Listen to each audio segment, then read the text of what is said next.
2010 সালের পর থেকে এই বিনিয়োগকারী বাজার ঢাকা স্টক এক্সচেঞ্জের মুচক্রি মহলের যারা বিগত দিনে এই শেয়ার বাজারকে ধ্বংস করে এই বাংলাদেশ থেকে হাজার হাজার কোটি টাকা পাচার করেছে, তাদেরকে এই বাংলাদেশ পুঁজিবাজার বিনিয়োগকারী ঐক্য পরিষদের পক্ষ থেকে 33 লক্ষ বিনিয়োগকারীকে একসাথ করে ঐক্যবদ্ধ করে আমরা এদেরকে বিতাড়িত করেছি। কিন্তু দুঃখের বিষয়, শেখ হাসিনার আমল হতে আদৌ পর্যন্ত এই শেয়ার বাজারের পতন আমরা রোধ করতে পারি নাই। যাকে আমরা দায়িত্ব দিই সে আমাদের শেয়ার বাজার লুটপাট করার জন্য ফুটপাতে থাকে। তাই আমরা মনে করি আজকে 16 বছর পরও আমরা আশাবাদী বর্তমান এই সরকার ডক্টর ইউনূস এই শেয়ার বাজারের দায়িত্ব নেওয়ার পর থেকেও 5 তারিখের পর থেকেও আমাদের এই শেয়ার বাজার পতন রোধ করতে আমরা পারি না। বিদায়ী বর্তমান বিএসসি চেয়ারম্যান মাকসুদ সাহেব দায়িত্ব নেওয়ার পর থেকে এই শেয়ার বাজার আরো ক্ষতিগ্রস্ত হয়েছে। তাই বিনিয়োগকারী ভাই ও বন্ধুরা, আমরা মনে করি সকলে ঐক্যবদ্ধ হয়ে আমরা আবার বৃহৎ আন্দোলন গড়ে তুলব।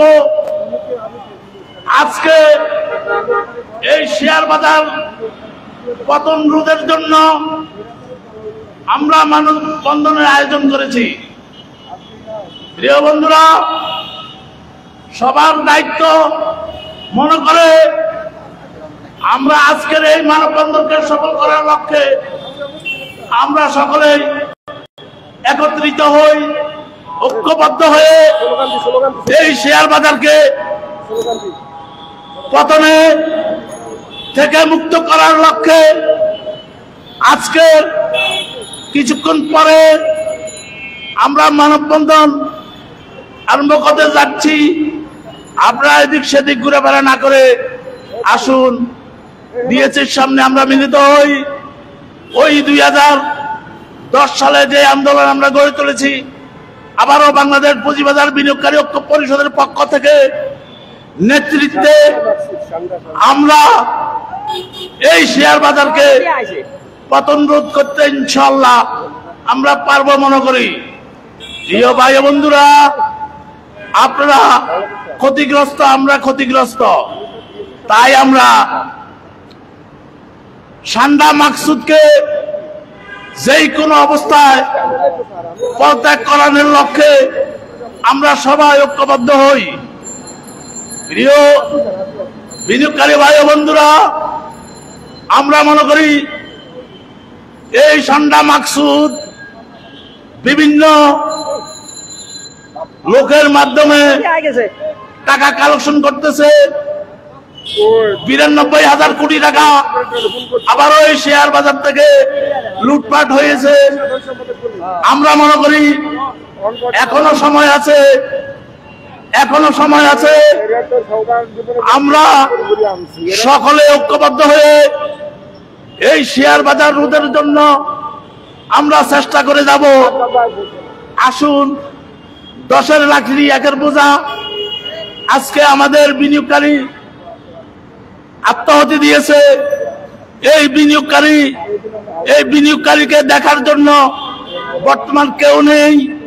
তাই আমরা মনে করি বাংলাদেশের বর্তমান এই বাংলাদেশকে যে দায়িত্ব নিয়েছে বাংলাদেশের, সেই আমাদের ডক্টর ইউনূস স্যারের কাছে আমরা বিনীত আবেদন করব, এই বাংলাদেশ আপনি দায়িত্ব নিয়েছেন, এই বাংলাদেশকে আপনি স্বাবলম্বী করবেন, অর্থনীতিতে চাঙ্গা করবেন।